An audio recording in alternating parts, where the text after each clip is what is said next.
If you just Google it, quick search will tell you that it just means a stupid or unpleasant person. But it is a derogatory term and mainly used in Europe.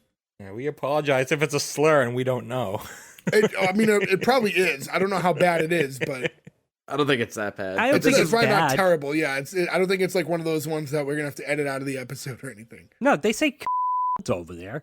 They do. It's all taken differently, I guess. They don't say it over here. But we don't Exactly. say it here that much. So.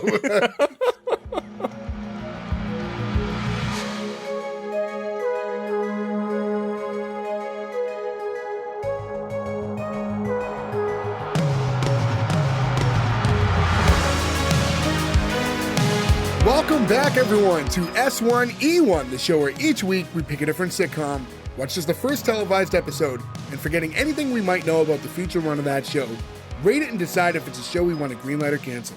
This week we're going to be talking about Father Ted. Father Ted went 25 episodes over 3 series on Channel 4. Today we're talking about episode 1, which was called Good Luck Father Ted, originally airing April 24th, 1995. So to get things started, I'm Jay Gags. With me, as always, most of the boys, Gordo, Joe, and Ferg. No Nick this week. What's going on, guys? Hello. Hey, yo. You have a face like a pair of titties. There's so many I could have done this week. There's a lot of them. At least that's one amongst the two of us. You know that scene in Wayne's World 2 where Wayne's listing off the bands that are going to play at Waynestock, and then he just sideways looks and goes, an old man fashioning a kayak out of a log? That is what this show is. This show is just having a narrative and then an old man fashioning a kayak out of a log. It is fucking amazing, but it is wildly absurdist. I was going to say, and Father Ted was a fan pick. A couple people requested this one. Yeah, so we do like to get on top of the picks when we have a chance. So as a reminder, go to S1E1pod.com, and that's where you can find all our social medias. Hit us up, Instagram, Twitter, whatever you use. We're not on Thread yet, but I'm sure we'll do that soon. If that's even still a thing. Are we on Thread? Our Truth Social. Yeah. I thought we were. No, I thought we were too, because I went to try to steal it, and on Thread? It's already taken. Yeah. It's already linked. If you have an Instagram, it's locked in. It's the same name. I was going to take it and hold it hostage against you guys. Yeah, no. That's just how it works. If you have an Instagram handle, you automatically have a Thread handle to go with it. But in any event, hit us up on Instagram or Twitter, mainly S1E1Pod. If there's any shows you want us to cover, let us know about it. We'll try to get them on the list. Also, just talk to us. Let us know how you found us, all that stuff. It's good hearing from all of you guys. So Father Ted, outside of the fact that it was recommended to us, I didn't even know the show existed. Where do you guys stand with this? I did. This was recommended to me back in the old Netflix sent you DVDs in the mail days. And I just never got around to watching it. I've heard of it countless times. I just never watched it. I heard of it in my research for Dairy Girls when I was looking up shit when we did that episode. And it was like, most successful show to come out of here since Father Ted. Yeah, my wife and I were early adopters of Dairy Girls. And that's when I probably first heard of it, the same.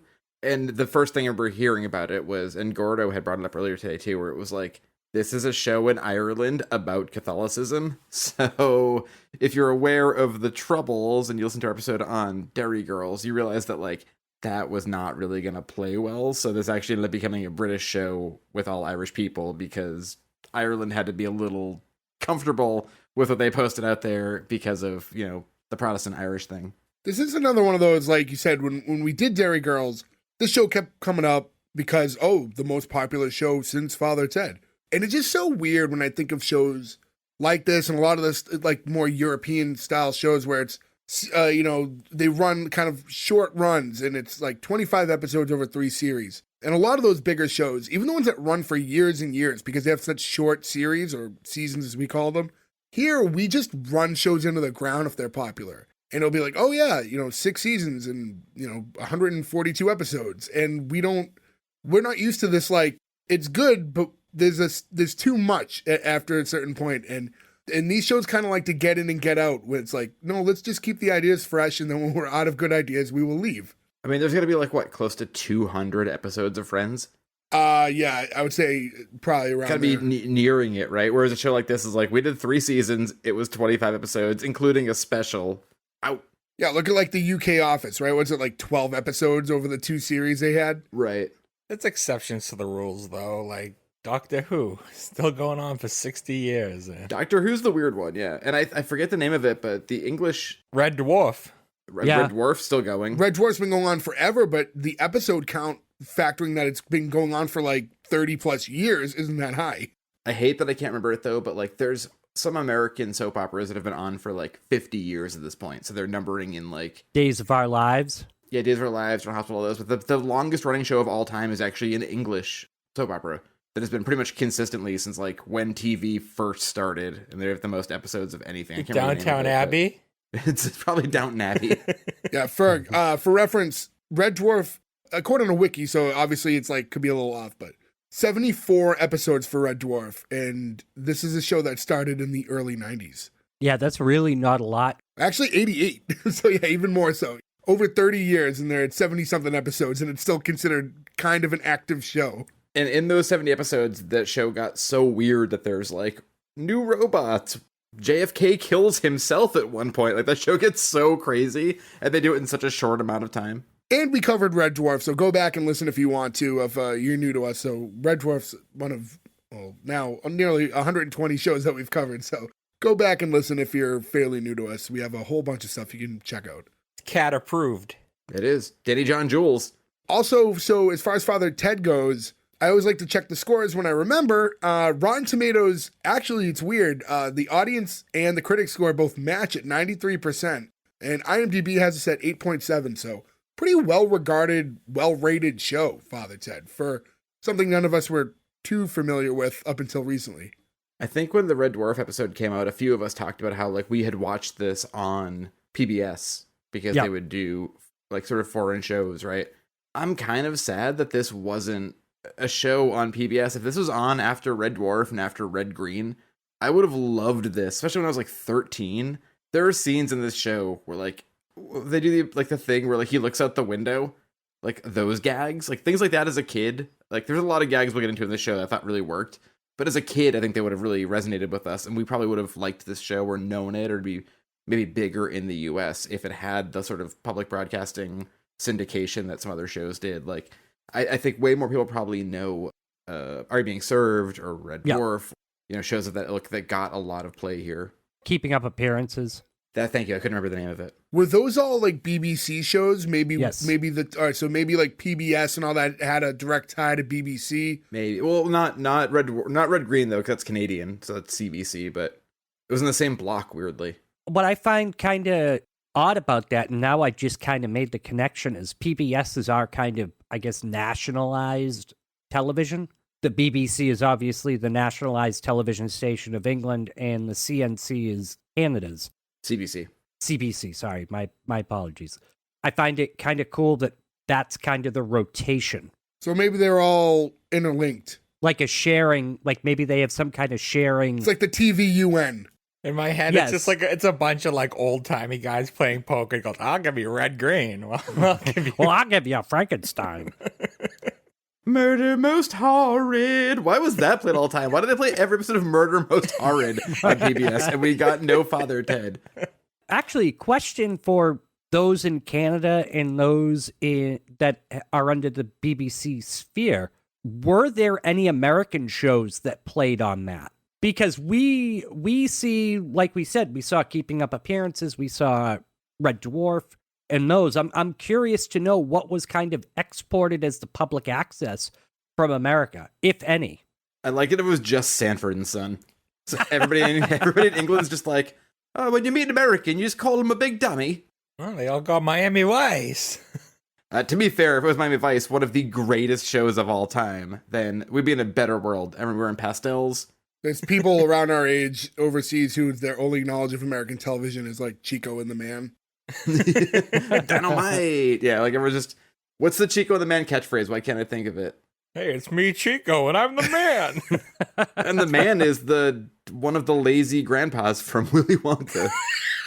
Stupid lazy grandpas. Fucking lazy grandparents. Grandpa Fucking Joe. lazy grandpa. Grandpa Joe's a piece of shit. I love that became a thing on the internet like not long ago. Someone finally went, wait a minute. This piece of shit's letting the family rot to pieces while he just lays in bed all day. Whereas nobody always talks about what I think the most telling line of that entire movie is, where he goes, "I'm sick of cabbage water." It's like, wait a minute.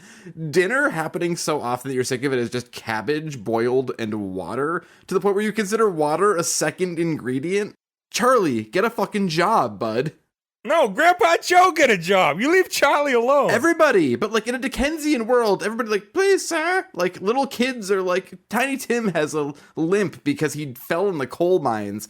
Like, Charlie could get a job. Charlie Bucket seems very No, he's active. a kid. That grandfather stays in bed all day and all night, but then gets up and leaps around when he gets to go to a chocolate factory. No, Charlie shouldn't have gone to the chocolate factory. He should have gone to the textile factory.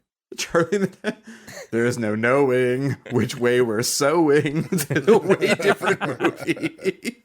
So in any event, to get into this episode, the intro just mostly kind of like helicopter shots of like Ireland. But beautiful. It's Yeah, so it is. green. And there's not much to it. It's just kind of some music, flashes the title of the show, until eventually you see the cast, and then the camera serves as kind of like, it almost looks like it's just something crashing into them. So like all of a sudden the camera starts shooting towards the cast and they're all like ducking for cover. I had to watch it twice. Like, I was like, what just happened? I didn't know what to expect in this first like opening 5 seconds. I was like, okay, yeah, we're really kind of in for it. You kind of needed something like that too, though, because I feel like there was like that intro, and we've said this with a lot of other shows, there's no indicator that this is supposed to be a funny show until something like that happened. Yeah, like stupid MASH. They should have had the helicopter crash in MASH, too. Wings, too. Wings was another like boring intro. Very boring intro. It's like, hey, we fly planes. Like, all right, cool. Well, do you have a priest who hucks whiskey bottles at TVs? Because if you do, I'll like this show a lot more. Shut up and take my money. So from the intro, we see Father Ted, who's the namesake of the show, and he's going over the schedule for the week. So basically, it's a few priests that have like that all live in like the living quarters at their parish or whatever. The rectory. It's actually called the Craggy Island Parochial House. Ooh. Because in Europe, they give things better names than things like the rectory. Because they can have 12-year-olds like us being stuck in Catholic stuff, being like, don't go over to the rectory, but like, you can't give us these fucking layups, guys. Do you guys think that there's a pew in his rectory? Do you guys think he raped a bunch of kids because of Boston Priest? Okay, all right. I mean, that all actually, right. hey, that There we actually are. comes up in this Hey, episode. it comes up, and we're from, I would just like to say, look, hey, we are all from Boston, and we all grew up in some manner in the church, and there's a lot of stuff that happened around this time the show came out in Boston. I'm not saying good or bad, I'm just saying, in general, we lived through a lot of weird church stuff as I would say people who- bad. I'd say, yeah, it's not good or bad. Oh, I meant us growing up in the church. I was trying to be, I mean, I don't want to come out and be like, I don't believe in God and I think religion is stupid. I was trying to be like a good person who said like, it's okay what your thoughts on religion are, but the priest stuff was terrible and we grew up through that. You know, a lot of stuff happened to those kids, and I don't want to really put my opinion in whether or not I think it's a problem or not. Anyways, to gloss back right past that topic, Father Ted and Father Jack are both, well, Father Ted mainly is trying to go over the schedule, who's going to be covering what mass and when. Father Jack, at this point, doesn't speak. I thought he would be nonverbal. I thought that his character was going to be nonverbal the entire episode. Me too. And you know what else I find kind of strange is that, like, any promo poster, I thought he was Father Ted. No, I could tell he would be a side character. You couldn't focus the show around him. He's my favorite character. He reminds me of Dick Cheney in Little Bush. Yes. Lil Cheney. But yeah, so basically, whenever Ted's trying to go over any of the scheduling, he's only getting grunts back from Father Jack. You think Father Jack's face looks like he's locked in like a... Like an old, like, pirate. Like the captain from The Simpsons. Like that one squinty eye and one, like, bulging eye. It's like a I don't want to sound weird. Like, sometimes people have strokes and their faces kind of lock. Yeah. He looks like he has like a lock stroke face. Oh, the JR. Yes. As they're doing this, Father Dougal enters. And right off the bat, Ferg, did you hate this character? Because you often say you don't like people who are too dumb to function, and he is far Yeah. beyond that. It's hard with a show like this where everybody's like that. I didn't like the character, but not for that reason. Yeah, I felt like, I know you've mentioned this in other shows with people in the past, and when I saw this character throughout the entire episode, I'm like, this guy is so fucking dumb. Like I just thought you would have been hate watching him the whole time. He's annoying. I will say, I just thought of Ferg for this scene because he comes in wearing a Ferg bikini.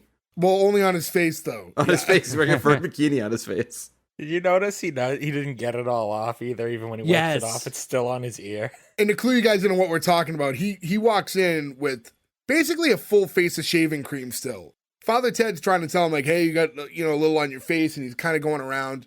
And then, oh, do I have it now? Do I have it? But it's a lot. It's not like there's a speck on his cheek. It's almost like he went to start shaving and forgot he was going to shave. How would you not know that that's on your face? Because doesn't that, like, mentholate? Well, my thing is... that a word? No.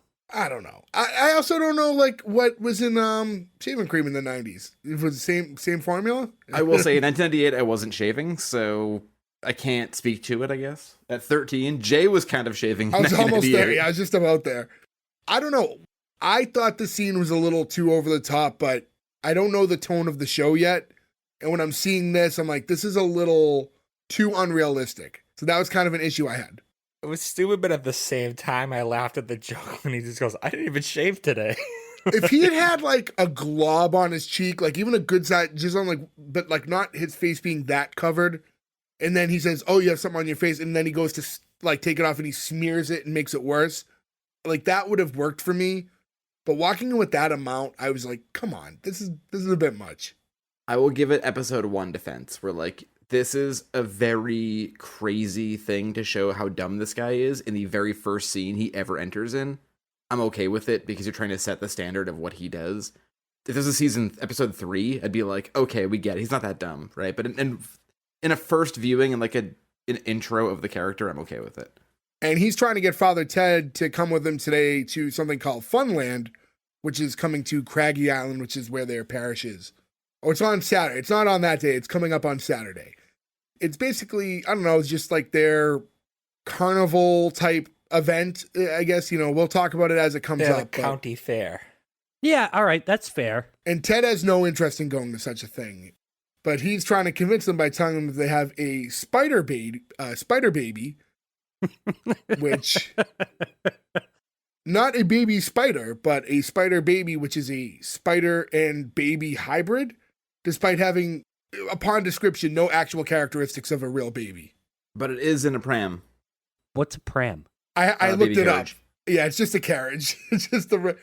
Oh, okay.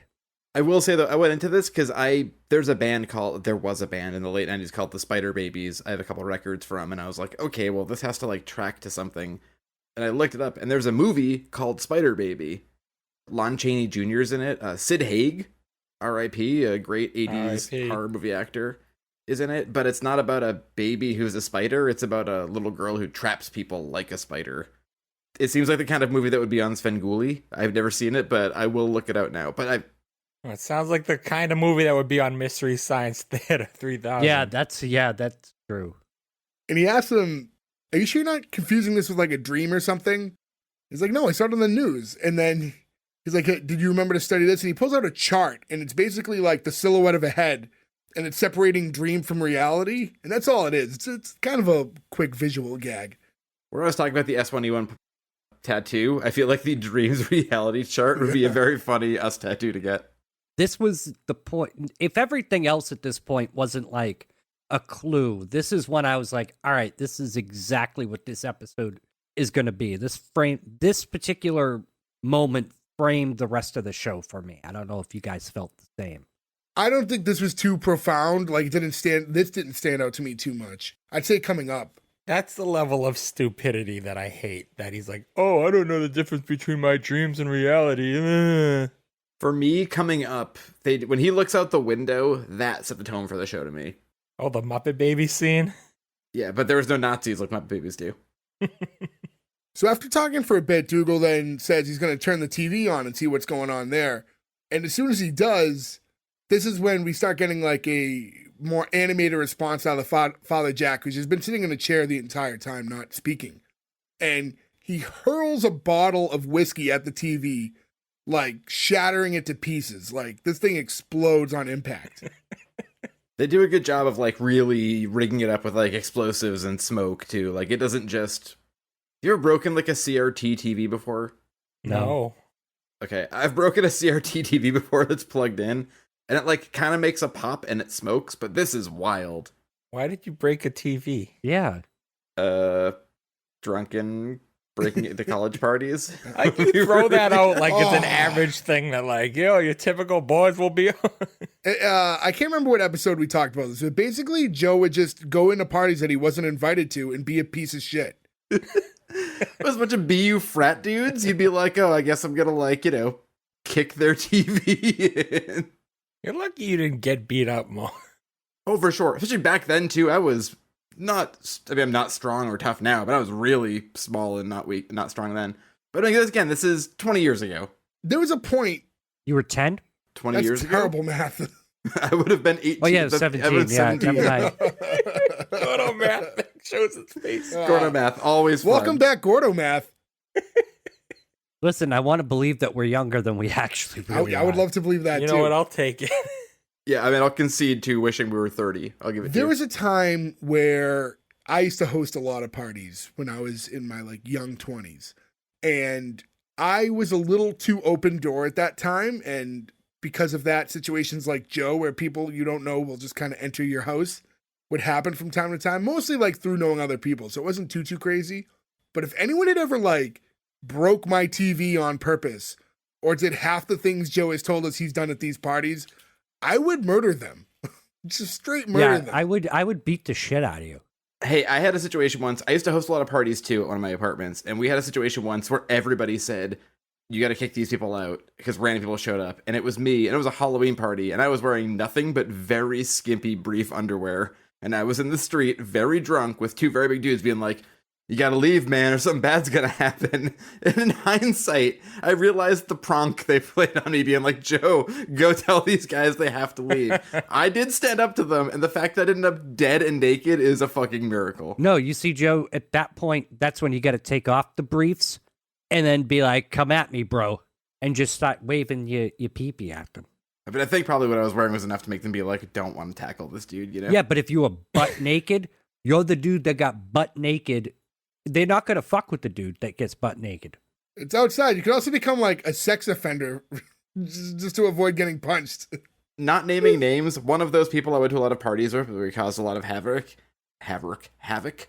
was also beaten up and arrested naked at a party for getting in fights with people. So sometimes those guys are just like, well, we'll still beat you up. It doesn't matter if you're naked. It's not a defense mechanism enough that you think I wasn't it is. planning on punching you in the dick anyways. Right, yeah, it's wintertime. I'm going to throw you in the snow and your dick's going to freeze off. That's funnier for me.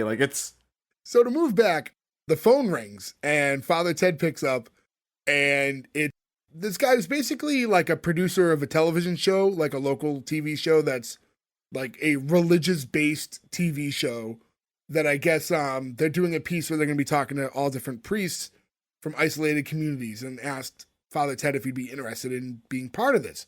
And he's super excited at the idea of it. The show called Faith of Our Fathers, actually. He's like, yeah, you're the first person we thought of. And then you could see behind the guy on the phone that he had a long list. And he was 13 on the list. Everyone else had said no. Basically, they schedule an appointment that, they'll meet up in the next few days and they'll do an interview to put on this broadcast. And during it, he makes it a point to tell this guy that he's the only priest there, that he doesn't live with anyone else, which is one of those, I get being embarrassed by the other two, but was it that, or did he want the spotlight to himself? What was that? Because it became kind of the theme of the episode that he's just hiding this interview from the other guys. Because they're idiots, and he wants to make the church look good. Or Right. the parish itself look good. So Himself he doesn't to look want, good. and himself, because I'm sure we'll find out in later episodes that he's the one in charge. Right, but I know it's tough, right? Because we do this all the time. Sitcom logic and real life logic are not the same thing. But in theory, if he agreed to do this interview, Father Jack doesn't move from his chair. He doesn't want to be part of this. He also doesn't talk. And then Dougal, he could have just been like, hey, where are you going? He'd be like, I'm doing an interview. Do you want me to come? No. And he could have just left. That all would have fit the character type. So basically they're trying to create this Yeah. circumstance to make the episode work, but like it's not really something that needed to happen. All he had to do was say, "Hey, Dougal, you can go to that fair. Hey, let's do the interview here." True. Or be like, yeah, you know what, Dougal, go to the fair. I have an interview anyways, so you can leave. Like it wasn't like he was trying to get on TV the whole time and he's telling him no and hiding it after the fact. I feel like we've seen this before, though. This feels very much like Titus to me, right? Like where Father Jack is the dad and Dougal is the dumb brother, and he's the guy trying to keep things together. Like it's a very sitcom basis, right? To have like crazy old dad, dumb brother, I'm trying to keep things together. So I think this is maybe just on a different specific path because it's about something different than most sitcoms are, but I think we see this play out a lot. You know what I thought was interesting too is during the conversation, he's asking Father Ted how to get to where their parish is. And it's like not available on maps. He's like, we're not exactly New York. And I'm trying to think like the scope of things. All right, it's the mid-90s. So it's not like we don't have GPSs and things of that nature, but maps existed. And I just don't think how is it not on a map at all? MapQuest existed at this point, right? No, 95. Might have been a little early for it. It was like maybe I'm not 100% sure, but maps existed. Like just a map existed at this point. Yeah, true. So no cartographers have made it to Craggy Island. No, but there's so many people living on there. It's just supposed to be it's so worthless that they didn't even bother to put it on a map. That's how I took it. I'm so GPS dependent now. The idea of even I maps hate are it. difficult. Yeah. No, that's a good thing. Years when we were in our young 20s, me and Ferg went on a trip. We drove halfway around the country without a GPS. You know what I mean? And if you made me do that now at 37 versus 21-year-old Jay, who's far less mature and responsible, but he did it, but I can't do that now. It's just so weird. Yeah, those Rand McNally books, like the giant atlas books where you like trace your finger along where you think an exit might be. It's such a, yeah. Or you do the AAA triptych. Triptych? Triptych? Yeah, triptych? There's so much silence after that. Triptychs. You could go to AAA and say, hey, I'm going to... We did that for And that that's trip. what we used on that trip. That's an outdated... I'm sure they still do it, but I don't think anybody uses it. We had a giant stack of papers and we're just driving. Yeah, it was a week-long trip, so there was it's just a thick book. I just imagine you go in, ask for the triptych, and then there's just some guy hanging dong in the AAA. The problem with stuff like that, too, though, was we encountered it, and our friend Mike, I don't know if he listens, but shout out to our buddy, there's detours, and when you're getting maps months in advance, it doesn't know, like, live road closures, and then you drive up, and there was a point of the trip where we drive up, and there's all these signs saying, like, detour coming up, detour, like, road closed, and he refused to take the detours because he had already read the maps and, like, knew where he was supposed to go the right way. So then we drive, like, miles up the road only to have to, like, backtrack and start over again because he refused to take the exit that said was a detour to where we were going. The highway just stopped. I've never seen it before. It We was had to bizarre. turn around and go the opposite way on the highway. But that was, in the middle of the country nearly 20 years ago when we were 10. Simpsons did it. Someone should have just yelled, recalculating, and then the papers would have changed. They'd have moved around. The worst thing, too, is back then if you lost a paper, I remember driving out to, like, the middle of nowhere, Western Mass for a show we were playing, and we lost one of the papers. When you lose one of the papers in your 10-page documents, you're like, I don't know, we wing it by the highway signs, try to figure it out. And the call basically ends, and then he, doesn't tell anyone who he was talking to and tries to move on from that. We cut to, I don't know, a few days later, and we see Dougal looking out the window with his binoculars, and it's just like stock footage of ants, like up close. Yeah, I said it before. This was straight out of Muppet Babies. Yeah. This is the closet Muppet Babies scenario. Ants are back, Ted. But yeah, it's not like you're just seeing ants out in the normal field. And then there was the time earlier, I didn't bring it up, but when he's looking out the window, and it was there. It was like stock footage of like a monsoon outside. Oh, because he said lovely day that we're having. Or lovely weather or something So, along I mean, they those use lines. it twice in this episode, so I don't know how long that goes on moving past that. a lot of window gags in this episode. There's another one coming up that killed me. And during the scene, Jack's trying to fix the TV, which is all Like but shattered. yeah, it's like there's nothing left to it at this It's point. in multiple pieces. It's not just shattered too. Like the casing has come off of it. Like the front is away from the shell. And they're talking about how, as much of a burden as it can be, it's somewhat of an honor to be able to watch over Father Jack because of all his contributions to the church over all the years. And they're like, look at him. He's asleep in the chair, dreaming of past glories, no doubt. And you get the flashback of him a bit younger, although he still looks kind of old in the flashback, but he's standing up like in some sort of a Catholic school with a nun, and she's addressing the class, and she's telling everyone how he volunteered to take them all out for volleyball practice. And because it's so warm, there's no need for them to wear their tracksuit tops. And he's like foaming at the mouth, looking at all these girls, like knowing he's about to take them out and watch them jump around. Did you guys notice, like, with the laugh track at this part, it was like, sorry, the studio audience, it's like one guy laughed really hard and then read the room and it was like, like, like he realized that. Like, That's always the best part of live studio audiences, is, and we've caught him in other episodes too. It's just there's that one person who's just not in sync with everyone else, or it adds like a realness to it because it's not so uniform. So even just someone Yeah. having a weird laugh will trigger your ear, and it kind of, but it will take you out of the episode a little bit too. Oh, see, I think it adds to the flavor of the episode. I enjoy it. I guess with comedies it doesn't matter, but it can take you out of it for a moment, which isn't, if it was something with a more serious tone, but there wouldn't be any laughter for that. At around this time, 298 would have been probably around the time of the Gary Glitter first arrest. What? Da-na-na-na-na-na. Hey! You don't know about Gary Glitter? That's the guy who composed that track. Oh, okay. He was a 70s glam guy, but he, in the way that the universe sometimes works the best way ever, he was a child porn psycho guy, right? Oh. And because it's like 1998, he was like, my computer doesn't work. I'm going to bring it to like Greg's computer shop because I can't get it to work or whatever. And then Greg was like, booting up, child porn. Hello, police. And then this like giant pop star got arrested, then did like 20 years in jail, moved to like Thailand and was like, I'd like to buy a child, please. And they were like, guess what? You're going back to jail. There's like a big, that was happening at the time. And Jimmy Savile, too, who was a huge English. Oh, yeah, I've read about him, especially in that part of the world. That part of the world at that time, everybody knew, but there were no charges yet. Like there was jokes, like very off-color jokes about like, oh, Jim will fix it, like at that time. So like, I feel like this is probably like maybe referencing that a little bit too. Did you notice how he was also smoking a cigarette? Oh, in the flashback, yeah. And when it cuts out of that flashback, he's now in modern day foaming at the mouth again, just thinking about those girls. They hold on the drool for so long, and it makes the jokes so much funnier. It was disgusting. I can't do drool.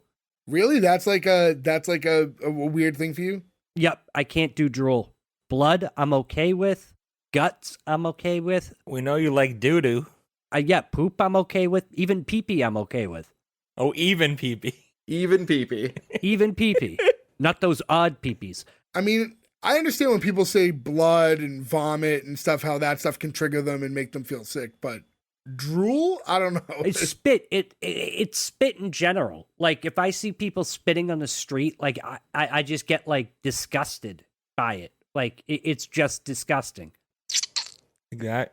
Yeah, it's fucking, it's gross. It's dirty.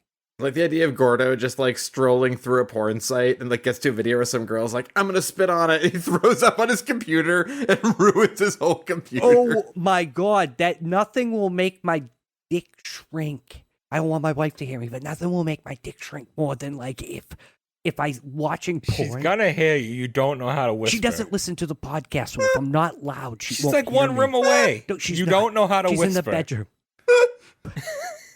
But nothing will take me out of a porn quicker than someone spitting on someone. Whether it's your dick, the hand, or whatever, it's just fucking gross. You know what I'm so happy about is we've talked about this before. We have like a little like Instagram chat, and Gordo sends so many stupid fucking fart videos, and I hate it. And now I finally know how to counter it. We have something to send back to him. I also like how you shouted that, Gordon. You were like, a little bit softer now. A little bit softer now. To make it so... That fucking broke me. I'm so glad at the idea that I can send you spit videos now. But, okay. To get back into the show, Dougal grabs, like, the outer frame of the TV, like, what... the glass has been shot out, but, like, the part of the TV that would have held the glass, right? So that basic outer frame, and just kind of holds it over his face to make it look like he's on TV. So, like, where the glass once was, that's where his face is. It was He's like the holding it TV up. from Roundhouse. I forgot about Roundhouse. You know, and he's talking as if he's, like, you know, doing Top of the Pops and doing like the countdown and talking about as if the other priests were artists that were on Top of the Pops that we can go over songs with them. And when he gets to Jack, he goes, and now Father Jack with I'm a sleepy priest. This is when Father Jack finally speaks for the first time. He's like, how did that gobshite get on the television? I love his gobshite voice. so much. If you just Google it, a quick search will tell you that it just means a stupid or unpleasant person. But it is a derogatory term, and mainly used in Europe. Yeah, we apologize if it's a slur and we don't know. It probably is. I don't know how bad it is, but I don't think it's that bad. I don't it's think it's probably not bad. terrible. Yeah, I don't think it's like one of those ones that we're gonna have to edit out of the episode or anything. No, they say cunt over there. They do. It's all taken differently, I guess. They don't say it over here. But we don't Exactly. say it here that much. So I like how what you just said previously, you felt like you had to soften up, but in the middle of your house, everybody you're like, well, we say fucking cunt over here. although No volume change. in fairness, Gordo's wife is from Europe, That's Yeah. true. so not as taboo of a word. This is when Mrs. Doyle enters. What is her job? I feel like she's just his caretaker, his actual, like... I couldn't tell if it was his caretaker or if she just worked there for all She of lives them. in the house and she's, Like, if she's like the hired help. yeah, secretary, tea maker sort of thing. And yeah, with the tea, she's trying to serve everyone a little bit of tea that she made. And Father Ted doesn't want any, but she keeps insisting on giving him some. And he's even holding his hand over the cup so she won't pour any. But she pours some anyways and then burns his hand. And then walks over to Father Jack and says, like, oh, what do you say to a cup? He goes, feck off, cup. There's nothing that makes me laugh harder than responding to an inanimate object like it's a person. What do you say to a cup? Feck off, cup is such a great joke. So I guess feck. So there's feck and fuck. So feck is basically fuck, but I guess from light homework, feck is not used it's not also used sexually the way we will use fuck both ways.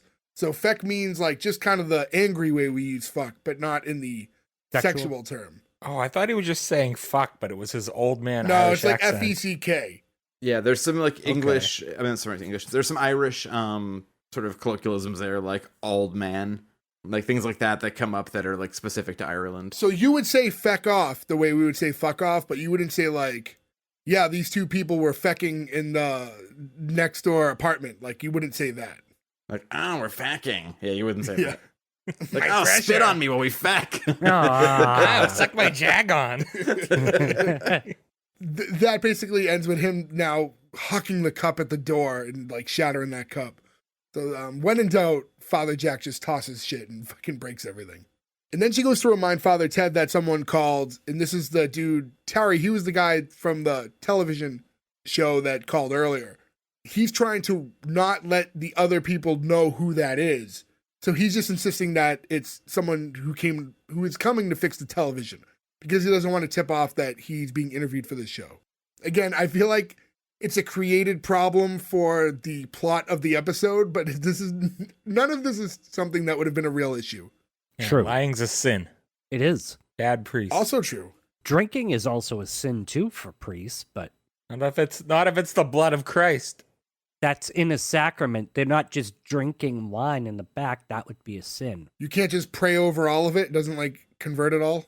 I You don't just think keep so. having the sacrament over and over again. If so, that stinks because I don't want to drink wine. When you drink holy wine, does that affect your blood alcohol content or is that just blood content at that point? Gordo, are you gonna go on record here and say that the worst thing priests ever do is drink alcohol? Because if you can go I on didn't record say and that. I didn't that- say it's the worst thing that they could do. I just said it's something that they shouldn't do. Oh, it's the only wrong thing they do. So, Michael Gordon, you are now saying on record the only wrong thing a priest could ever have done is drink alcohol. No. Gordo, why are you here to meet a 15-year-old boy? Why don't you have a seat? Remember who edits this episode. Yeah, Back off. that's weird. How did this episode only end up being 40 minutes long? It's all spit noises. I don't understand why. We look at the TV again, and they're talking about how, oh, good, I'm glad you called someone to have it fixed. It looks pretty bad. This TV, under no circumstances, can be fixed. No. But they make it sound like this happens to the TV a lot, and they do fix it, but this is basically a wooden box with just wires hanging out of it now. Nah, man, that old guy from the center could fix it. I was just going to say, when we True. grew up in the mid-90s, there was still a we will fix your TV store in our town. So, I mean, it was still, but to be fair, though, like, a TV now is not fixable. Your TV breaks now, it's just garbage. Back then, it was pieces. You put together, there's tubes and there's, wires. You put it all back together so he could fix it for you. And There they're are meant ways to be fixed. to fix them. It became obvious that financially it doesn't make sense to pay to fix your television. Yeah, it's cheaper to buy a new one. It's funny because then you think, though, there was a point in time where a bunch of people, when these TVs all changed to like the modern flat screens that we have now, probably all learned how to repair and fix them and like thought that they were evolving their trade, only to find out that this is useless because no one's going to pay to fix a TV when the cost of the repairs is over the cost of a new television. And they all have got LED poisoning now, and they're like, I've only made it to 42 years old. Yeah, because of lead poisoning. That was the joke I was making. We got it. So now in the next scene, we have Dougal in his pajamas playing air guitar in the mirror, singing You're Simply the Best.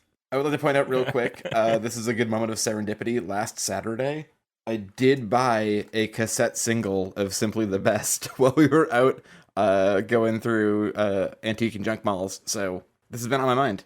Why? Oh, because he accidentally broke his record and CD of the same song, so. I wouldn't have a CD of it for you know that. Is that ever going to be played? It's already been played, yes. Why? Because it's a great song. I know you live in a different world than us, and I don't even mean the fact that you live up in Canada, but you bought this thing, right? If I wanted to hear that song, I would get my phone, open Spotify, and play it, and I'd listen to it in my earbuds or whatever. You bought this, then drove home excited, then found your cassette player, then played it, and then 3 minutes later went, that was fun, and then you take the tape out and put it away. Like, the amount of work that takes. Oh, he rewound it first after. No, because there's a B-side. You play the B-side, which automatically rewinds the A-side. You guys remember how this works? Is the B-side just simply the best, but in Spanish? No, You're Simply the Worst. It's like... It's actually a song called Undercover Agent for the Blues. I also bought an Anthrax cassette tape that day, too. It was a good day. Stop buying cassettes. Why? Because it's 2023. I'm looking at a wall in front of you right now that has just like hundreds of cassettes on it. You I have, have this thing Spotify. in front of me that has, every song that's on all those cassettes. Well, for the most part, you probably have some stuff that's not on Spotify. Some things aren't on Spotify. I mean, this is clearly on Spotify. But for $1, it sounds better being played through little speakers. Nothing sounds better on cassette. I was going to say, so there is an argument for vinyl, and I buy my share of vinyl myself. I'm not quite where you are. Cassettes don't sound nice. There's nothing like audio-wise that's like great about cassettes. No, they sound warbly and weird, but it makes me think of when we were kids. You sold out, Joe. That should be an 8-track. Oh, I have plenty of 8-tracks, too. Actually, my wife yelled at me today and was like, if I ever see Nick, who's not here right now, she's like, I'm going to punch him in the face for sending you an 8-track player. A band I was in put out an 8-track, okay? I am well beyond the point of redeeming here. I was going to play Simply the Best on my phone to show how fast it would be, but I don't want us to get a copyright Yeah, we can't strike. afford it. We can't pay for that. R.I.P. Tina. So when Ted walks in, he sees Dougal singing in the mirror, and it was Dougal starts telling him about how, it was like kind of great pretending to be on TV today. Like, I kind of got caught up in it. And they're talking about, would you ever want to be on TV? He's like, no interest, because he knows he has this television thing coming up that he wants to hide. And again, I don't know, it just seems like this unnecessary web of lies that he's creating, but it is what it is. And Dougal tells him, well, yeah, it's probably for the best that you're not on because, you're kind of cross-eyed and that wouldn't come off on camera really well. I was hoping it was going to create something down the line where he's self-conscious about that, like moving forward, like, but there wasn't like a follow-up. I thought that was like going to lead into something afterwards where he's like doing something weird with his eyes. Or wearing sunglasses now, like. Yeah, or being overly wide-eyed to try to keep them like, focused or whatever. I thought something was going to happen, and they kind of let that just sit where it was. I think that there's so much going on though in this episode that's not necessary. No, but it just seemed like there was a setup for something, so that's why. It just seemed like they abandoned a joke. To Gordo's point here, though, it takes me about an hour usually to do my notes for an episode. It took me an hour and a half for this, which is pretty rare because there is so much going on, both visually and commentary in the dialogue they're making. It's just, it's full, it's thick, this episode. See, it's funny because, like, in a lot of respects, the show's very simple outside of, like, a few scenes when they leave and stuff, it's pretty simple sets. Not a lot going on, not a lot of characters, pretty dialogue heavy, I guess, because just a lot of conversation. Yeah, I don't know. I guess I didn't interpret it that same way. I thought it was just very kind of linear. Everything was kind of simple to a degree.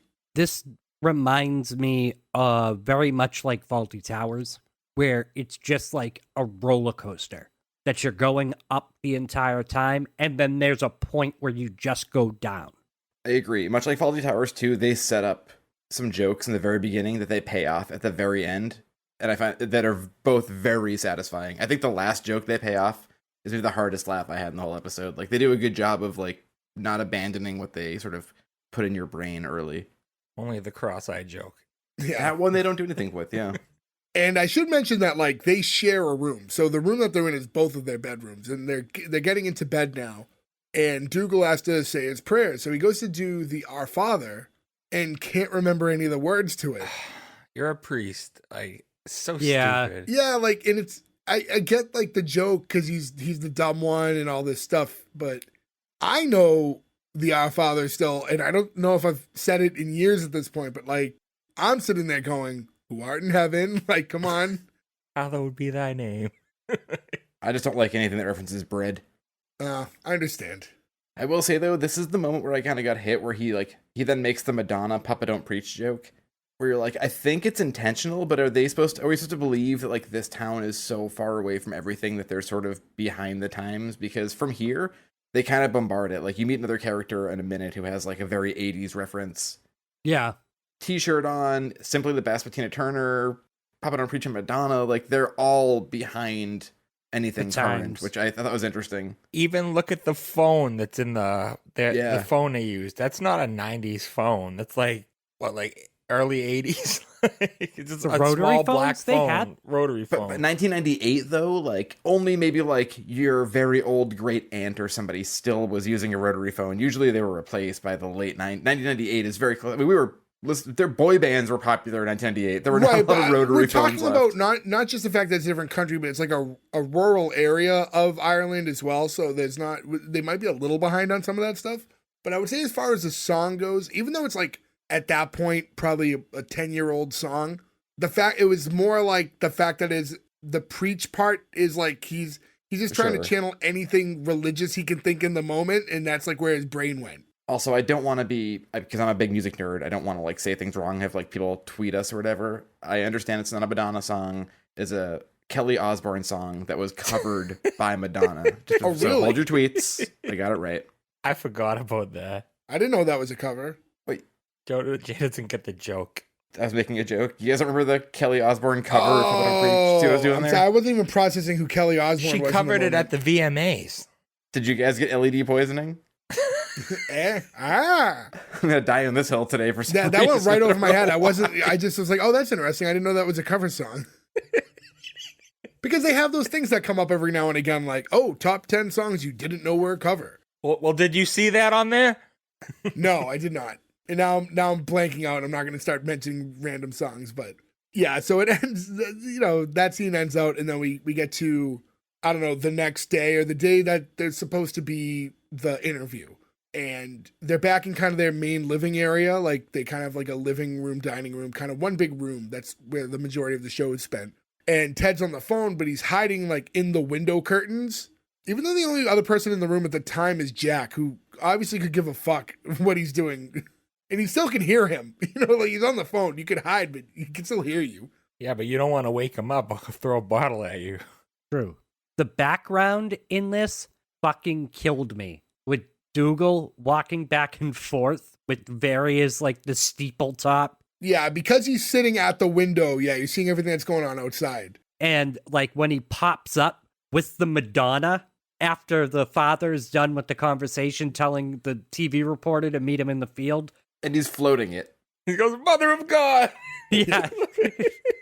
Fucking killed me. When the guy was on the phone on the other end, you see him at like a payphone. Again, he's not sure if he's in the right area because there wasn't like a specific map he could follow. And Ted's telling him, oh, is there a guy in a t-shirt saying that says I shot JR on it? And he's like, actually, there is. Which, by the way, the I Shot JR episode of Dallas is from December 1980. This is an 18-year-old t-shirt, but I also really want an I Shot JR shirt now. JR's dead or something. They shot him. Oh, that's a joke from that movie, The Wedding Singer, we all went to together, right, Jay? I do also have a can of J.R. Ewing beer downstairs from 1980. Neat. Where'd you find that? I buy a lot of vintage beer cans. Sometimes you get them still full, and you have to, like, open them and, like, church key the bottom to get all the beer out. And beer from 1980 turns into sludge, but still has carbonation, and still kind of smells like beer, interestingly enough. Joe, you won't drink it and put it on our Instagram. He just said he dumped it. I have a glass stomach. Do you think the last thing I'm going to do is drink a 35 You think beer? it's just as entertaining video if you tell Joe to eat a saltine. Right. If I'm gonna cause myself to spend a week on the toilet, you better believe it's gonna be having sex with a box of Cheez-Its. The silence after. The one saltine challenge. Everyone's doing 10. I have one. I have to run away. He finds out he's in the right area because the guy in the shirt. While Ted's standing there trying to like avoid the conversation, he's trying to hide, and so he's being weird on the phone as he's trying to duck around and avoid talking to anybody. His instinct is to say, "Oh, sorry, I'm a little muffled. I'm on a portable phone. I'm on the toilet." Like A very Gordo move. Father Ted after my own heart. I think we can all attest to this. Before Gordo realized that everyone just wanted to speak through text, and he would just still call you way later than people just called each other anymore, you'd be on the phone with Gordo and definitely hear a toilet flush every single time you were on the phone with him. Now, it would only make it funnier if Father Ted made a poop noise. no, I think it was fine. That's your I don't think critique. That's my critique right there. That's your critique. I'll take it. Because then I can't make a farter Ted joke. Oh, all right. Well, there we go. So to lay out the land a little bit again and the kind of where they live, while he's asking Ted for better directions to find where he needs to go, he's asking him if there's any landmarks or like anything at all to find. He's like, no, there's not like any landmarks here. He's like, there's a field. He's like, oh, a field. He's like, well, it's not like really a field. It just has like less rocks than everywhere else. So that's where they live. It's just like a whole lot of nothing. A lot of green and a lot of rocks. And now, are we to believe that the aggro crag was maybe derived from Craggy Island? Oh, is that where the glowing pieces of the radical rock come from? Because they do also mention radioactive glowing things being put into the water earlier in the episode. True. If you go one island over, that's where OMAC comes from too. We'll have to do some homework and see if the Irish dominated in global guts. Where is Mo from? England, actually, isn't she? I believe so.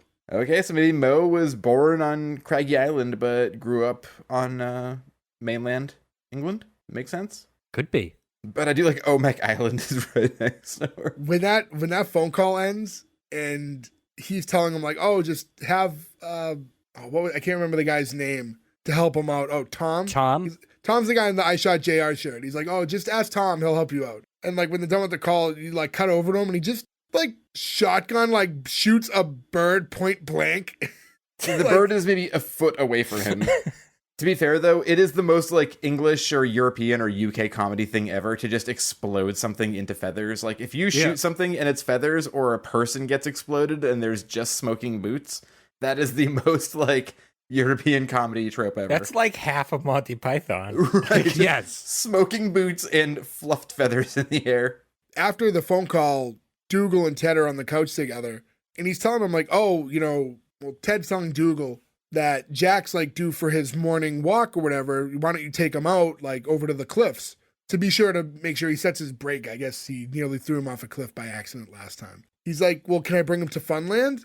He wouldn't like that. Take him to the cliffs. He's like, well, do you want to come with us? He's like, no, I think I'm just going to stay here and pray for a while. And this is his way to get them out of the house so he can go to this interview thing. That's when Mrs. Doyle comes in with the wheelchair for Father Jack. They're trying to get him in it. And I think this was probably the most entertained I was in this whole episode. This is a great, funny scene. Them trying to get him into the chair. There was like, from Father Jack, like his physical comedy here was really funny. There was the restraint. And then there was like Mrs. Doyle holding the whiskey bottle to like have him like follow it, like to get him into the chair because he goes into like almost a trance when he sees the whiskey. They do this a few different times, and you think it wouldn't be funny when they do it like the third time, but it works weirdly every single time. Like the scene doesn't feel like it drags on at all. No, not at all. We also see he can move a lot better than you realize for a guy who's in a chair all the time, needs to be wheeled around. Yeah, he's like fucking Grandpa Joe. He jumps out of bed. Bottle of bourbon. It's like Whiskey, not bourbon. Oh, that's Irish whiskey. Yeah, sorry. Ugh. Yeah, in Ireland. Looks like Jameson. It's Jameson for sure, yeah. It looked like a Jameson bottle. I will say, as a big whiskey drinker, I don't like Irish whiskey. It's not as much for me. I prefer like a bourbon or anything like that, or other like a more standard whiskey, but bourbon's kind of more the go-to. The Irish whiskey is a little too sweet for me. That's why I'm not as into it. Oh, I love a good Irish whiskey. You don't think bourbon's sweet? It's like a different flavor profile. Like, I don't know. What's Southern Comfort? Because that's not bourbon. That's like cherry wood. That's not wood. It's whiskey, but it's not I'll tell you, bourbon. it's all sugar. That's what it is. Yeah, the worst hangovers ever when I drink Southern it's very Comfort. sugary. So in this whole scuffle too, like he's flat out slaps Ted in the face, and I thought that was going to be another thing. I thought he was going to. Me too. I thought he was going to have to interview, and he was going to have like a swollen eye or something like that, or a black eye. I was picturing like a big red hand mark on his face. So another time, I don't know. I could see a world where, and obviously we'll talk about it when we get to later in the thing and how the interview pans out. None of this could happen. And again, we'll talk about that soon. But with all the setups, couldn't you see a moment where he's finally being interviewed and he has a slap mark on his face and his eyes puffy and he's holding his eyes wide open because he's afraid of them being crossed? Like all this and like just coming off super strange in an interview. Like, yeah, this could have been a setup they didn't do. Maybe that's the alternate ending. And there's that point where after the slap where Jack gets back into his chair and now you see the other three all lined up and all in unison are like rolling their sleeves up like they're about to like, all right, now we have to like take this seriously. And it cuts to them finally with him in the chair dragging him outside and he's tied into the chair and to the point where even like some like yellow random chair got caught into the rope, so that's being dragged along with him as well. Yeah, that killed me. I did like that payoff as he's like grunting and like he's being like hauled away. But why do the other two care? Like you get like Father Ted wants him out of the place, so like to distract everyone. Why would Father Dougal and the other lady care? I guess they just see it as like a duty of the house, right? It's something that they need to get done every day, is make sure he gets his air and does all this stuff. Yeah, you can't just sit inside all day. That's kind of sad. That's what he likes, man. And I thought it was interesting after that scene, we get like, this has happened in other shows, particularly in European shows, where you have this mid-show like quick break, where they just kind of reintroduce you to the title of the show. And I don't know how it airs there. I haven't been over to Europe. I don't know if you've been out there. I don't know if when watching TV, if you've noticed, if they format their shows different. Is it like one big commercial break or something? Like it seems to be a 2-act show. So where I usually go in Poland, I believe it's different. I don't really watch TV when I'm out there because I don't understand the language. In all honesty, like it's just me watching a half hour of a show that I don't watch. And when I went to Ireland, it was too long ago for me to remember. But I am going to Europe at some point soon. So when I am over there, I'll report back. Remind me before I go. Noted. And if you're European and want to meet up with Gordo... Gordo, you going to any other countries other than Poland? I might. We'll see where the wind takes us. Anywhere where the wind blows or the plane. So we get back from that break, and this is when we find out that the place where Father Ted is supposed to meet the interviewer, the field, is where they're hosting Funland. So now he's stuck going to this thing that he didn't want to go to begin with. Although for TV purposes, it would have been a better scenario, right? To have that, like, some fun stuff going on in the background. It definitely would. And that's probably the only thing going on in the town. Yeah, well, they make it out to be the field is the place, right? Yeah, that is the field, I assume. It's the field and the cliffs and the church. Yeah, that's pretty much it. I imagine a shop, maybe? In this scene, too, they just cut to two people sitting on a bench being lifted up in the air by a crane. And I laughed for maybe 2 straight minutes at this. I laughed at the cat. At first they had The like the spinning spin cat. around, and then they had the cat around. There's so many different little things in this fair that made me laugh. Right before the fair is when Ted's talking to that guy Tom in the I Shot JR shirt. He's so funny looking. He's got the big unibrow. And there's just a point like in the middle of the conversation where he just tells him like, I've killed a man.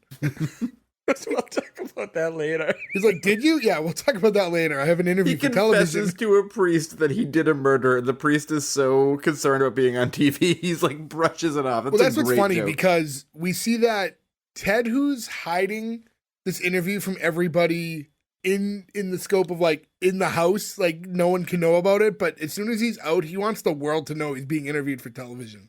Yeah, like you would think that the word would get back to the other priests, right? Like there can't be that many people. I don't think the goal is to hide it forever. He just wants to hide it long enough that it can happen without them interfering with it. Yeah, that would take his whole day away, having him confess to killing somebody, so he'll deal with it later so that he can be on TV. And then after, like, to get back to this carnival of sorts, some of the other games freak pointing, and it's just a guy sitting there and they're just pointing at him. And then the ladder. The and ladder? It's just like a short ladder, and the Just guy's climb the yelling. ladder. The pond of terror. I mean, it's funny. Like, I find all this very funny. There's one that's just duck startling, where you just scare ducks. Duck startling should be an Olympic sport. But the poor ducks, I feel so bad for the poor ducks, but Yeah, duck it's startling terrible. that's fucking crazy. It's terrible. And then the spinning cat. It's just a cat on a record player just spinning around. As we're being introduced to this whole carnival situation, we see this couple that's setting up, like, I don't know if they have like a stand or whatever it is that they're getting ready for. It's actually when Joe introed the episode by using a quote from them. That's when it's like, you have a face like a pair of tits. And he goes, well, at least that's one pair between us.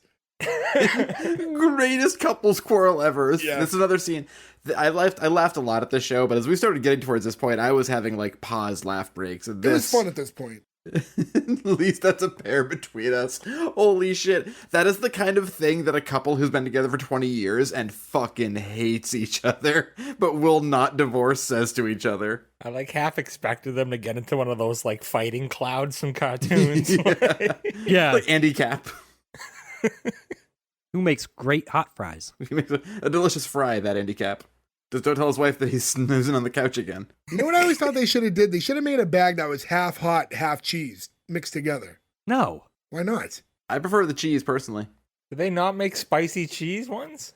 They make the cheese fry. Well, I don't know what's happened in the last 30 years. This is a long time ago, I don't agree. see Andy Cap. I don't even know if it still exists, to be honest with you. I think it does. But they had the hot fries and they had the cheese fries. And I just thought, why not make a little combo bag with both of them?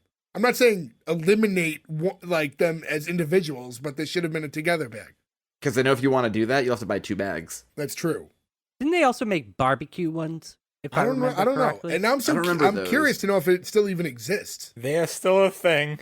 They're Yeah, still a I've thing? seen them on the shelves. I never see them. But I'm also not, despite my appearance, I'm not going through the snack aisle a lot. This is a body built on burgers. Yeah, I don't eat a lot of that sort of stuff, but like I'll eat a cheese doodle occasionally, but I'm not looking at. I guess I should look next time in the doodle aisle. What's the main ingredient in a lot of those doodles? So so those are cool with you? Yeah, corn. Okay. So pretty much 99% of cheese doodles are just corn puffs covered in cheese. So good to Okay. go. Aren't you also lactose intolerant? No, gluten and seafood. And corn isn't made out of cheese. No, but it's got cheese dust. I mean on it. milk. Cheese dust. Cheese dust. Well, I mean that's not real Cheese cheese. dust. Come on, let's not be under the assumption that cheese Just like with dust the nipple on pinching cheese doodles dust. is cheese, is real cheese. I need cheese dust versus Blue King. Quit drilling, you struck oil. Can we please get Blue Kane on an episode as a guest? I'm so happy. This is going to be an unfortunate tangent for those of you who don't give a fuck about wrestling, but now I just picture somebody like on the indie scene as Cheese Dust, and it's just like their hands have like just all the orange all over it. It's the Riz try to lick his fingers before he punches somebody. So they're not fully paid, just around their mouth and hands, and it's just like that dark orange. What would be even worse is if their opponents also licked their hands, which would be gross in theory because it'd be spit. But I was going to say, Bakor, that's spit. Do you want to get to this territory? Anyways, to go back into this, Ted walks up to this couple, and essentially all it is really is him, again, excited to tell more people that he has this interview coming up. And they're telling him that they actually think he'd be really good for television. I was actually happy for him at this point because he got insulted for his cross eye when at night. This is the first time that like he's having just like he's out in the world. He's not around like the strange people he normally lives with. He's excited for something nice happening to him. He's getting positive reactions from people outside. Yeah, it's like the one moment of his life that was somewhat normal. I'm like, there you go, Ted. Knock him dead, bud. And then when he walks off because he doesn't want to be late, he doesn't want to be a Marilyn Monroe type, as he says, he heads off. And then like the couple like goes right back into being nasty with each other. And it's like, get them fecking crunchies out. So I think, no, I'm assuming, is that like, are crunchies like chips? I thought like maybe there's like. No, because chips are. Crisps? Crisps, yeah. So I don't know what crunchies are, but. One of our UK listeners let us know. They're crisps in England, but maybe Ireland, they're crunchies. There's the UK candy bar called, is that called Crunch? I don't know. Now I'm second guessing myself. Am I thinking of Flake? I think I'm thinking of Flake. Nestle's Crunch. Is that what you're talking about? Crunchy is a brand of chocolate bar with a honeycomb toffee sugar center. It is made by Cadbury and was originally launched in the UK by J.S. Friesen. So I assume maybe it's like a homemade like candy bar. No, I'm looking at it. It's not homemade. It's by Cadbury. No. I mean, that's the It was what they were selling at the Bake Fair or whatever it was. Oh, maybe. I don't think that they have access to Crunchies. Well, this was Mary and John Cadbury. This is actually how they started. This is the origin of the Cadbury chocolate. They also shit out chocolate eggs every Easter. They killed the one bunny. That's why they have to look to other animals. Can we talk about that they still play the same Cadbury egg commercial from when we were children? When it came on this year for Easter, I think I mentioned it. I'm like, I can't. I believe love this that some commercial is commercials, still they were on. like, you know what? Fuck paying for new ads. Like, let's just roll with the nostalgia. Yeah, that and the Tootsie Pop commercial. They still air them. And then for those of you guys who live like in our region, there's a water park called Water Country in New Hampshire that has been using the same commercial They for got our the most entire out of lives. that song. I knew That's a a girl good who was song. in that for years. Oh, really? She was like a kid in it, yeah. Yeah. You know what I will say too? I love every Christmas they never make a new M&M's commercial. They just keep the "they do exist" commercial. They've done it for 30 years now. Santa? So after that scene, we get into this scene, which I don't understand. It's just like dueling banjos. It's like someone had a guitar, someone Yeah, had a with banjo. Deliverance. Yeah, it's a full Deliverance rip because the kid playing the banjo Yeah. looks like the kid from Deliverance. Oh, no, okay. no. And again, Deliverance is I think 1973, so we're also going back for this reference as well. Great Burt Reynolds movie. So that, but why is that in this episode? Because it's like a backwater place, and they're all like, they're not rednecks, but they're like, I don't even know how to Green put necks? green necks. That might be a bad term. I don't know. Yeah. That out loud was Yeah. like I just got canceled out of complete ignorance. It's okay, guys. I'm Irish. As long as you forgive me, Ferg, we're okay. They didn't know their way, pretty much like in Deliverance, Yeah. and they come upon the The family. the folk just playing banjos. What killed me is they recreated like the whole scene, even down to the guy dancing in the back. Yes, Like, yeah, I yeah, started yeah. dying when I saw him dancing. It's the guy with the kid with the banjo and then the guy with the guitar and the guy yeah. dancing in the background. Yeah, it's like shot for shot done like fucking Deliverance. Like what a weird, perfect reference to do. And after that, it cuts into Ted runs into Dougal and Jack because Ted didn't know that the field is where this thing was happening, and Dougal has wanted to go to this all day. So instead of just taking Jack to the cliffs, he took him here as he asked if he could and was denied. And you see Dougal and Jack on that whirly go round, which is just like a spinning. Circle? It's a giant lazy Susan for humans. It's like the thing we rode as kids, but Oh, they yeah. took the top part away. Yeah, but it had no bars, so it's just a big lazy Susan, like human size. Yeah. But I'll say this: Jack was so happy. He is the only time like he was smiling the whole time he was on that. Yeah. And he's so grumpy every other time. So it all worked out. He had asked Ted if he thought he would enjoy. He's like, no, he won't like that. And he was having the time of his life spinning around in the circle. He's on the It's crazy. wheelchair on that. Yeah. Yeah. It's crazy to think somebody drinks that much whiskey that their enjoyable thing is to be spinning in a circle. I feel like that is a dangerous game to play. The Irish are a different breed, my friend, when it comes to whiskey. That's true. I like give you that Dougal's excuse was that the cliffs were closed for the day. He's like, how would cliffs be closed? I was expecting here that the joke would be miracle of God. Yeah, I mean, they could have went with that. And then he goes, they're gone. I think here too is where we get into the issues where there was a problem with them taking the piss out of the Catholic Church, which this is, I think, one of the funniest parts of the whole episode. Well, they're having the conversation and he's telling them, like, I guess Jack says he doesn't even believe in God and all this. And That's at the gypsy part. The fortune teller, I mean. No, at this point, when he tells him to take Jack off of it, he says, Jack told me he doesn't even believe in God. Oh. So they do it twice. He said the Jack thing, and then Dougal says it too. well, that whole setup was basically because Ted was telling him, like, hey, you're a priest, show some decorum. And he's like, I wish I wasn't a priest. It's such like an insolent, like, teenage thing to say too. Like, I wish it wasn't. Like, your name is Needle Dick. Yeah. He's like, Jack heard you say that. He's like, Jack doesn't even believe in God. It's just such a funny conversation between priests. Dougal and, like, Ted walk off for a second, which leaves Jack alone. And then Jack sees two, like, girls walk by and then gets out of his wheelchair and chases after them. Just leeringly chases after them walking. But as we have Ted and Dougal, like, off to themselves, knowing that Jack's run off, Dougal's trying to get Ted to do some of the carnival stuff with him, which he's not really receptive to. But they see, like, the tent that has the tarot readings, and he somehow convinces them to go into that. And as soon as they walk in, Dougal's instantly scared now, and now he doesn't want to do it. He's, like, nervous by this voodoo. Yeah, for a guy who doesn't believe in God, then he's then super freaked out by this. Has anybody here ever had a tarot reading? I've had it plenty. No, I don't believe in that shit. I personally don't believe in it. It's not my thing, but friends and my wife believes in it. Gordon, does your wife do it too? No, I do it. My wife doesn't believe in it. We have the opposite problem. My wife doesn't believe in it, but I do, and I do it. I have 2 sets of tarot cards that I use regularly. My wife has a lot, and then last year to fill her stocking, I bought a case or a pack of sealed Miss Cleo tarot cards from like 1997. That's great. But she was like, "Call me now." Yeah. Like, "I'm Oh, not thank you, using child." these." And then immediately after that, a documentary came out of Miss Cleo that was so depressing, and I was like, I feel so bad for making this joke now. This poor woman. Dougal's afraid now, so Ted decides he's going to do it instead. But I was kind of under the impression Ted wanted to do it. That's how he even got roped into going inside. So he sits down with her. You know, he lays the cards out and he pulls the first one, and it's like that, like, death card.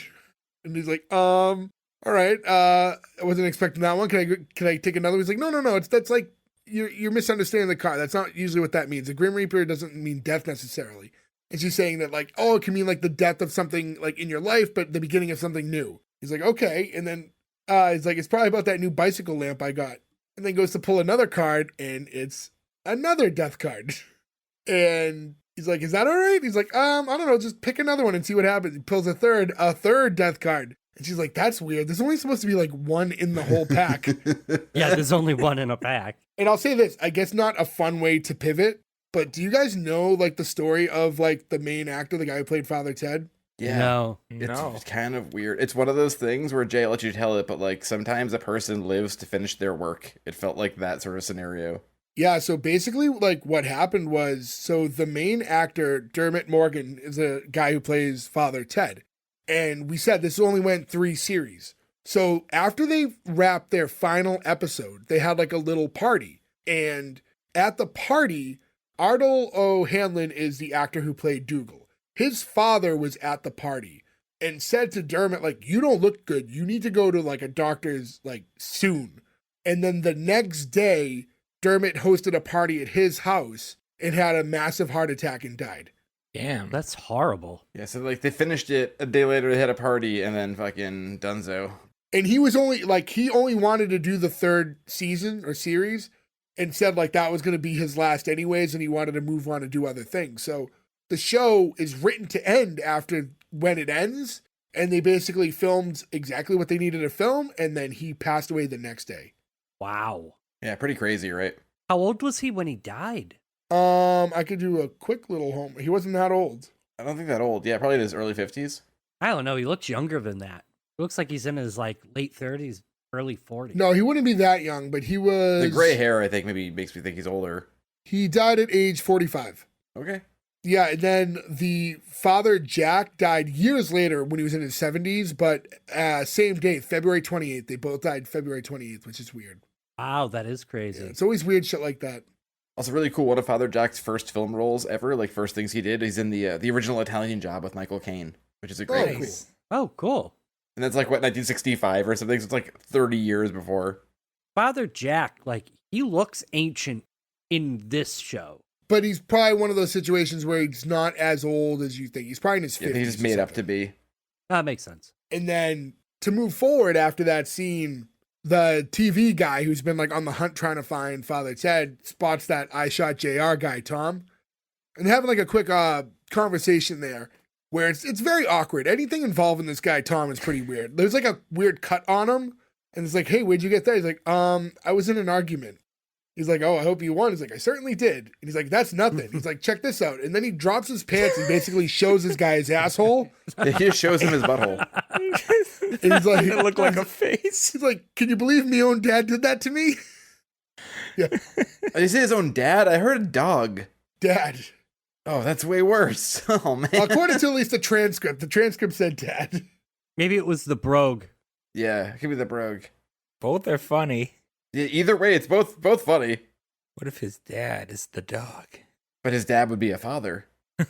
Ooh. Father dog. McGruff the crime father dog.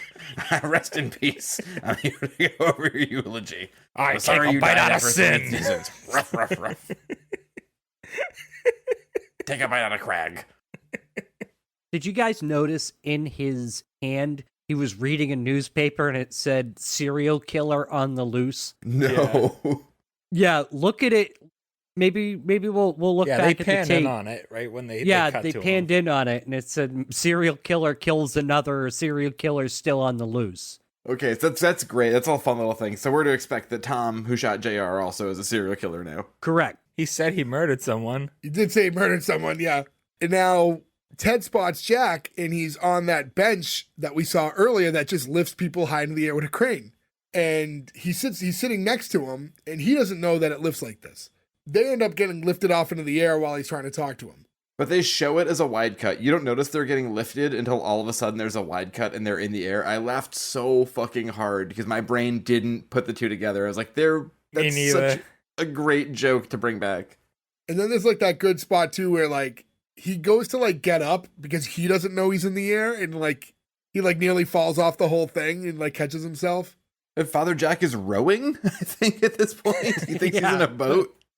During that whole time, the TV guy finds Dougal, and he sees that he's a priest, so he just assumes that that's Father Ted. Yeah, he only says father. So Yeah. he doesn't even correct them. So he's basically like getting him for the interview instead now, and Dougal has no idea what's going on.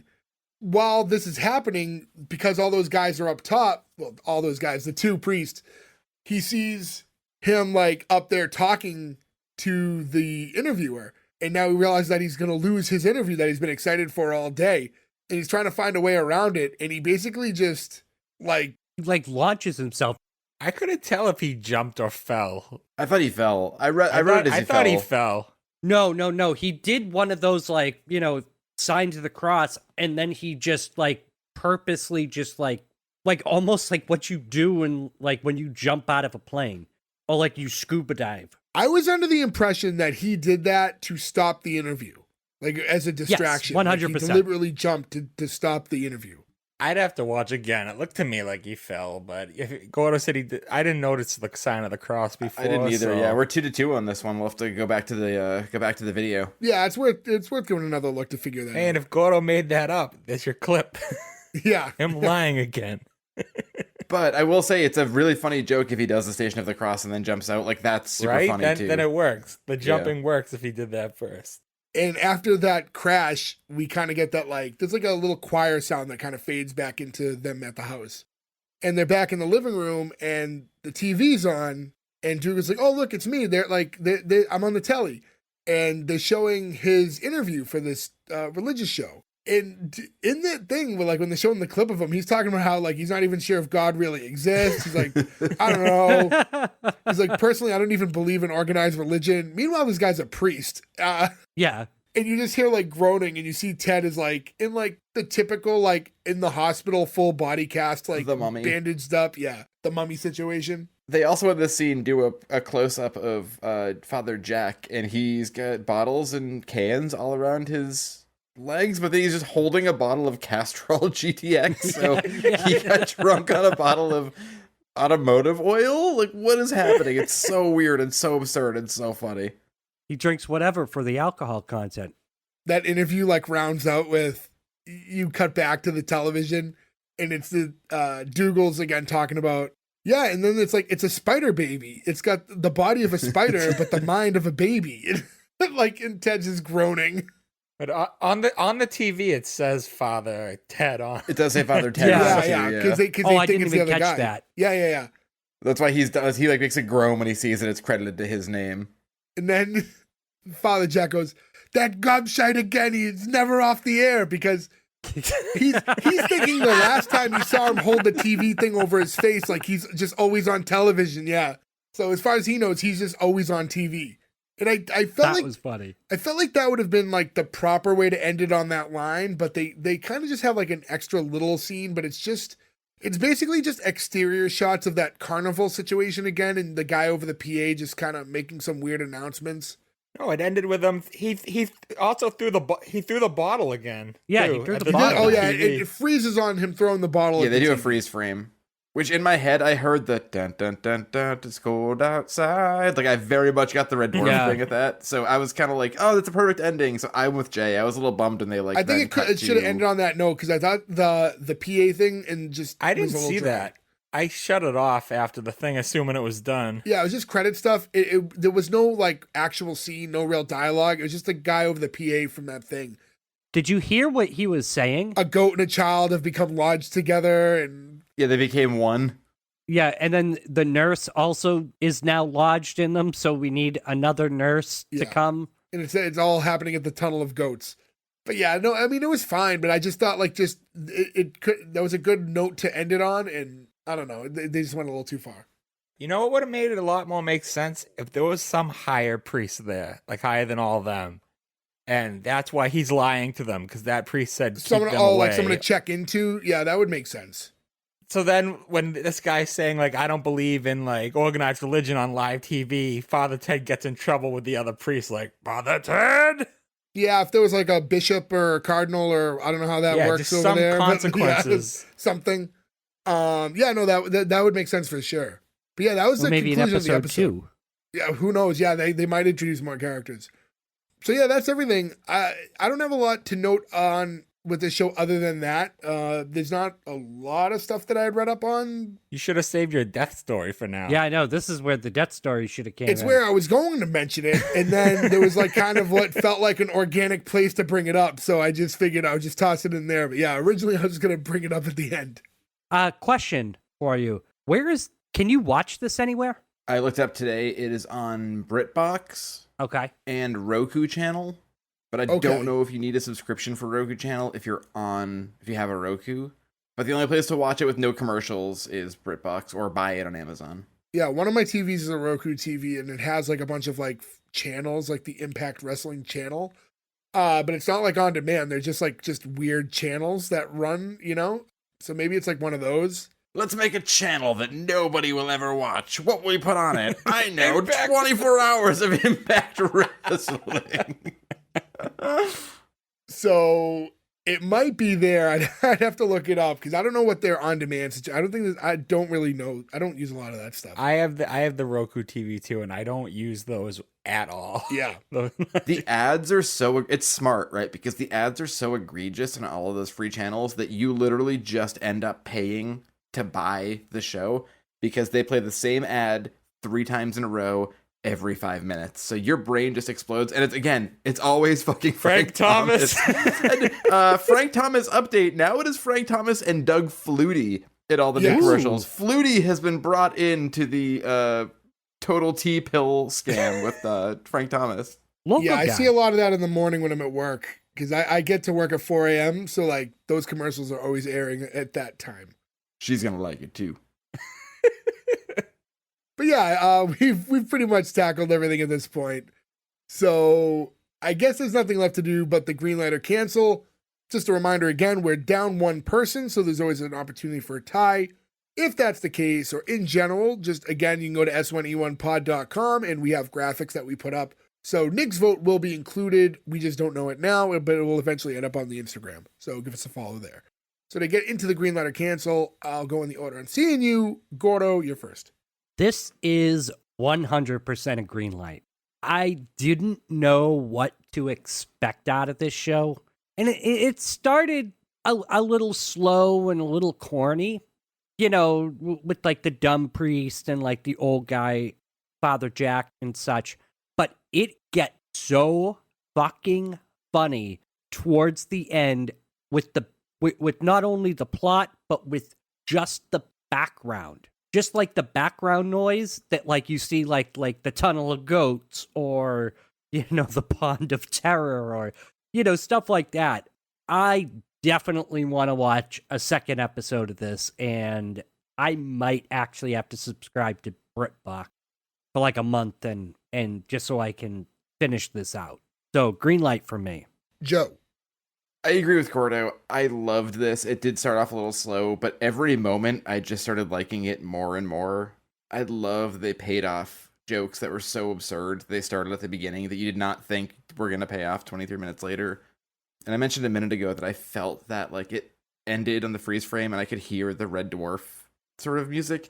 And that immediately brought me back to being a kid watching all of those shows on PBS. The reason I looked up where you could watch this and had an answer for you at the ready is because I really, really want to watch it. But I explained the sort of absurdity of this episode to my wife. She was like, where can we watch it?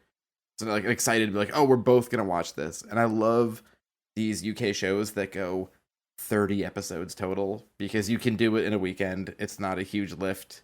I really, really enjoy this. I laughed out loud a number of times. It was something going on visually and in the audio at every second of this. There's nothing wasted. So it's a green light for me. Ferg. I'm at a loss for words with this one. I don't know. It was strange. I think it ended a lot stronger than it started. A lot of the jokes made me laugh, so am gonna lean towards green light, but it ended and I just said, what the fuck did I just watch? But I will say it flew by. It ended, I was like, oh, that's already over. So I guess that's a good thing. It's my usual sense of humor. There was just something about this that didn't make it me like want to watch more of it that much, but it was enough for the pass for me. So yeah, green light. Yeah, so you guys know this isn't like my normal brand of humor. There were things that happened throughout the episode that like I'd like some of the physical comedy that happened, and I did like a lot of the stuff that happened at that Funland Carnival, like the games I thought were really entertaining. Overall, like pacing of the show and some of the jokes and some of that stuff doesn't land with me completely. So I didn't hate the show, but I also don't see myself like really diving in and watching it. I remember like just doing my notes and seeing like, you know, like when you go on IMDb and you see like clips from future episodes, it felt like by season 3, they put a little bit more production in it, and I'd be curious to see how that looks with a little bit more into it. But I'd say just in general, it's not really my flavor. Again, I didn't hate it, but I didn't find myself laughing really outside of a couple carnival games and watching Father Jack following a whiskey bottle to get into his wheelchair. So for me, it's a cancel. with that being said, and regardless of Nick's vote, we still have 3 green lights from you guys. So regardless of Nick's vote, that's congratulations to Father Ted. You get the green light. You live on to see another episode with us. So I just want to thank everyone who listened this week, and go to S1E1pod.com. And that's, again, where you can find all our social medias. Please hit us up. Go to S1E1pod on Instagram and Twitter. Talk to us. We like knowing how you found us, and tell us shows you want to hear. Like I said, this was a fan pick, so we do like to tackle those, because what's the point of doing a show if we're not covering shows you guys want to hear us talk about? Additionally, rate, review, subscribe, do all that stuff on Spotify, Apple. All those things help us out big time. Reviews super help us out, so we appreciate anyone who's already done that, and if you can keep going ahead and doing those, it means a lot. But that's all we have for this week. We'll catch you again next week with another new episode. So until then, thank you. Goodbye. Think about the best single.